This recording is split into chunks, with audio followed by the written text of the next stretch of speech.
Біз осыған дейін магнетизм ұғымымен таныстық. Енді бүгінгі сабақта біз сол ұғым жайында кеңірек қарастыратын боламыз. Нақтырақ айтатын болсақ, магнит өрісі жайында және де осы магнит өрісінің қозғалыстағы зарядқа әсері жайында қарастырамыз. Яғни магнит өрісін біз нақты осындай жолмен анықтайды екенбіз. Енді ең бірінші магнит өрісін қарастыру үшін біз алдымен оны елестете білуіміз қажет. Электр өрісін қарастырған кезде оны біз күш сызықтары арқылы бейнелегеніміз сияқты. Енді магнит өрісін қарастыру үшін бізде осындай бір магнит бар деп қарастырайық. Енді бұл бізде магниттің солтүстік полюсі болсын, оны біз N әрпімен белгілейміз. Ал магниттің оңтүстік полюсін біз оны S әрпімен белгілейміз. Енді жалпы магнит өрісін салатын кезде келісім бойынша магнит өрісі бізде солтүстік полюстан басталып оңтүстік полюске қарай кіріп жатады. Яғни біз бұл жерде магнит өрісін солтүстіктен басталатын осындай бір жол ретінде қарастырып жатырмыз. Бұл жағдайда біз бұны монопольдік деп есептесек болады. Бірақ әрине бізде білетініміздей табиғатта магниттер бұлар монополь түрінде кездеспейді. Ал біздің мысалда осындай бір магниттік монополь бар деп қарастырайық. Ол бізде айтып кеткеніміздей осы солтүстік полюстен басталып оңтүстік полюске қарай кіріп жатады. Яғни осыған ұқсас етіп екінші бір магнит өрісін сипаттайтын сызықты салып көрсетсек болады. Және сол жағынан тағы да бір сызықты салып көрсетсек болады. Енді магнит өрісін елестетудің тағы бір жолы, оны біз магниттік солтүстік монополь деп қарастырмаймыз. Енді біз қандай да бір компас бар деп елестетейік. Енді сонда біздегі компастың тілшесі осы магнит өрісінің сызығына жанама түрде, яғни осылай қарай бағытталған болып келуі керек. Сонда бізде магниттің төменгі жақ тілшесі бұл солтүстікті көрсетіп тұрады, ал жоғарғы жақ бағыты бізде оңтүстікті көрсетіп тұрады екен. Осылайша біз компас арқылы солтүстікті және де оңтүстікті айыра алады екенбіз. Ертедегі адамдар осылай компастың көмегімен солтүстік пен оңтүстікті ажырата білген, бірақ шын мәнінде біз байқап отырғанымыздай магниттің солтүстік бағыты ол жердің оңтүстік полюсін көрсетеді, ал оңтүстік бағыты бізде жердің солтүстік полюсін көрсетеді екен. Сондықтан да адамдар шатасып қалмас үшін жалпы бұл жерге магниттік солтүстік және де магниттік оңтүстік деп аталатын ұғымдар енгізілген. Яғни бұл жағдай сіздерге түсінікті деген ойдамын. Жалпы оң зарядтың теріс зарядқа тартылатындығы тәрізді. Осы жағдайдағы компастың тілшесінің оңтүстік бағыты ол жердің солтүстік полюсіне тартылады, ал солтүстік бағыты ол жердің оңтүстік полюсіне қарай тартылады екен.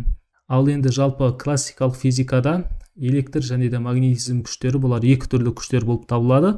Енді бұл жердегі біздегі басты айырмашылық магниттер, яғни магниттік күштер бұлар әрдайым табиғатта диполь түрінде кездеседі, ал электрдегі зарядтар олар монополь түрінде жүреді екен. Яғни электростатикада теріс немесе оң зарядталған бір ғана зарядтың болуы жеткілікті болып табылады. Енді сіздер кез келген нүктедегі магнит өрісінің шамасын қалай анықтаймыз деп сұрауларыңыз мүмкін. Жалпы магнит өрісі бізде қозғалып келе жатқан зарядқа магнит күшінің әсері арқылы анықталынады.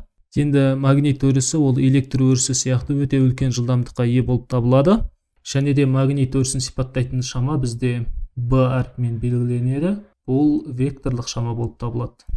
Ал қозғалыста келе жатқан зарядтар, яғни электрон немесе протон сияқты бөлшектерге әсер ететін күшті біз F әрпімен белгілейміз. Ол да векторлық шама болып табылады.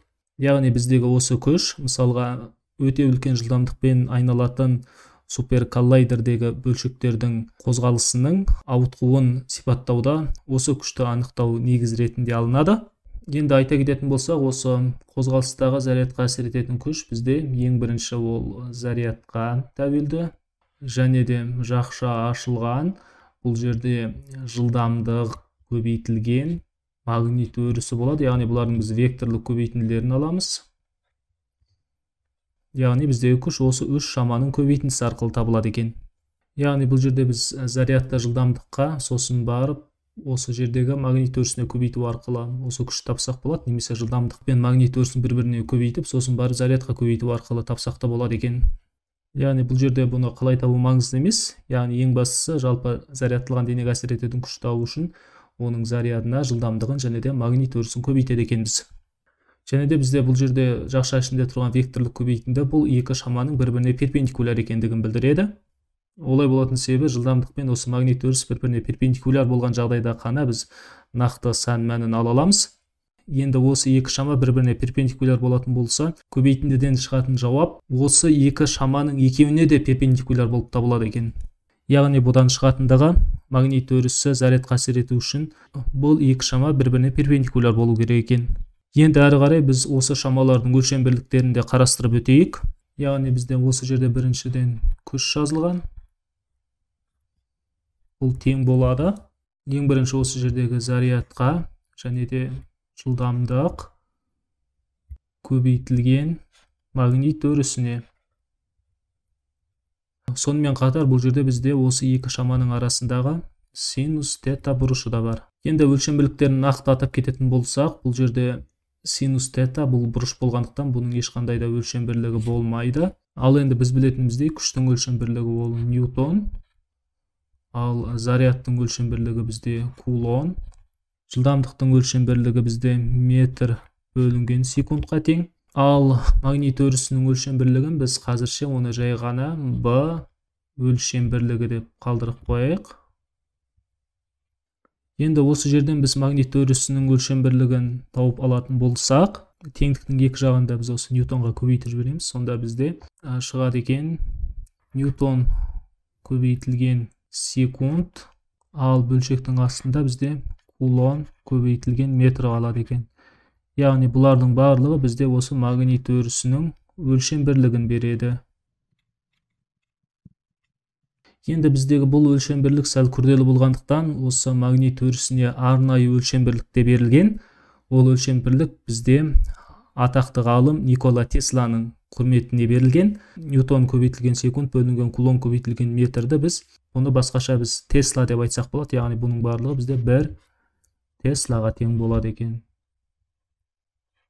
Жалпы енді электрге қарағанда магнит өрісі ол үлкен айырмашылықтарға ие болып табылады. Және де осы шаманың өлшем бірліктері де қозғалыстағы зарядқа әсер ететін күш арқылы табылып тұр. Яғни ақыр аяғында біздегі осы магнит өрісінің өлшем бірлігі, яғни Тесла бұл ньютон көбейтілген секунд бөлінген кулон көбейтілген метрға тең болып тұр. Енді осымен біз бүгінгі сабақты аяқтаймыз. Енді алдағы сабақтарымызда нақты осы формулаларды қолдана отырып есептерді қарастырып көретін боламыз.